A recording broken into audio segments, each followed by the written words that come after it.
Sup guys, welcome to what I read in March. Starting from the worst stuff I read to the best stuff I read in March. Artifact Devouring Player. I ranked this boring. It was a pretty terrible solo leveling clone about this guy devouring artifacts to get stronger, but the character was pretty, I don't know, he just felt very basic. I just did not like him. I didn't like the story. It was a really bad SL solo leveling clone. So I was just getting bored really fast. Nothing was interesting about this. For C tier average, I don't have anything. B tier, we got The Last Adventure. The Last Adventure was pretty good. I was marinating the chapters for this. I think I started this one from chapter 30 or so. I was able to just enjoy the stuff I stacked up. It's pretty good. The art's good, and just non-stop good action throughout these series and arcs. I can't wait to see what happens in the next following arcs. It's basically this one's about a guy that went on an adventure with his guild, and all his guild members died. So he went back in time to prevent that from happening and stop the elusive evil gang that killed him and the world. This one is pretty good, very action-packed and fun. And this one is Greymark. This one's an OG. This is the sequel of Burning Effect, which is another good manhwa. I ranked Burning Effect S, but Greymark is still pretty new, so that's why I put it in B. I don't know, it feels like it's missing something, but this one is basically, the whole story is basically Great's redemption arc. Great was the bad guy in Burning Effect, and Greymark is his redemption arc. He's being a good guy, he's trying to help out Greymark, the city, keeping things in order and, fixing stuff. But the art and the story is pretty good in Greymark. I feel like it right now is between B and A, but yeah, it's slowly going up for me, but I feel like I gotta wait a bit more before I just put it back in S. But yeah, it's a solid B right now. Next is A tier, the stuff I love. War of Corpse. Same artist that made Dead Knife Gunter. You can really tell in the artwork and in the manhwa panels too when you check it out, but it's a completely different story though. This one focuses on in a gladiator type. If you watch the Real Still, this is basically Real Still but the manhwa version. This necromancer finds this corpse girl and decides to reanimate her and uses that corpse girl to fight with other corpse in a huge arena to fight and stuff, which is pretty peak. It's a pretty classic throwback to Real Still.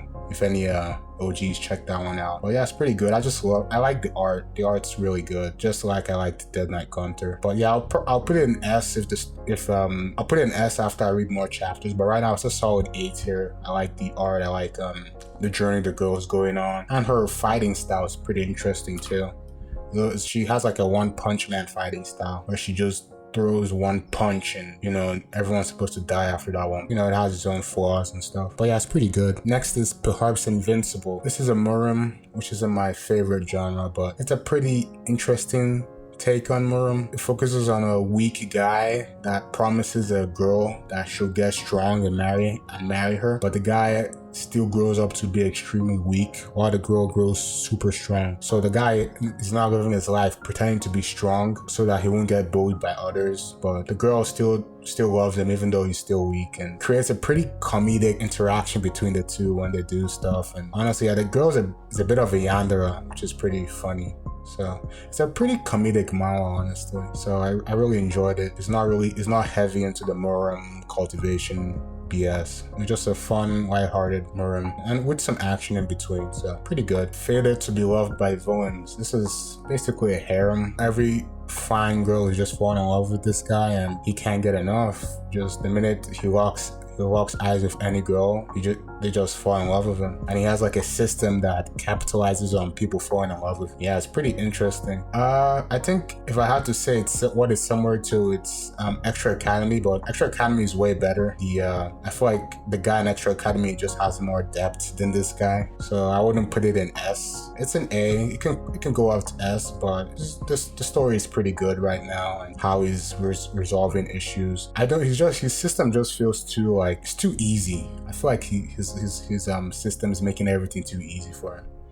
So we'll see. Next is Dead Queen. Dead Queen is the sequel to Hive, another goated manhwa you guys should check out. This one's about a bug apocalypse that's killing all the humans, and you have to try and survive and stuff from all the bugs. They're just giant bugs, I mean, that's eating up everyone and killing them. In this sequel, they're planning a revolt against the makers of the giant bugs with their own bug-like superpowers. But yeah, it's pretty interesting. I liked how unique this one was. Honestly, yeah, it deserves S. I don't know why I put it in A tier. I feel like my S tier is getting too clogged. I feel like I'm putting too much in S, but no, that Queen is a classic. It should stay in S tier. Okay, next is Villains are destined to die. This is a very interesting one in the S category. It's romance, which I'm not usually a fan of, but this one is a pretty unique one. I really enjoyed when I gave it a chance. It's about a girl who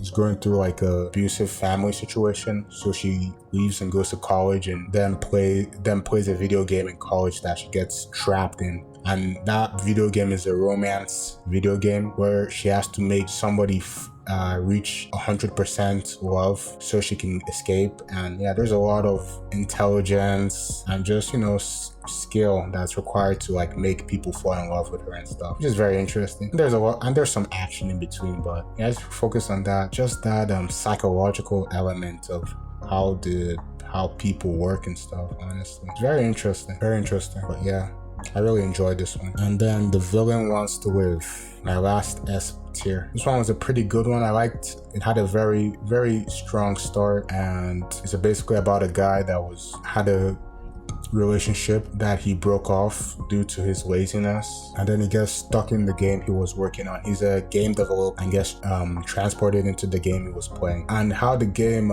and the character he's playing in the game is very interesting. The character is supposed to die like in the first like arc or first 1 or 2 like levels, so he really needs to like use his smarts and brawn and intellect and mainly his experience from working on the game itself to like really make the character live longer. So it's a very interesting survival type manhwa where the guy has to really like use all his skills to try to survive as much as he can in the game, and it's very interesting too. Peace.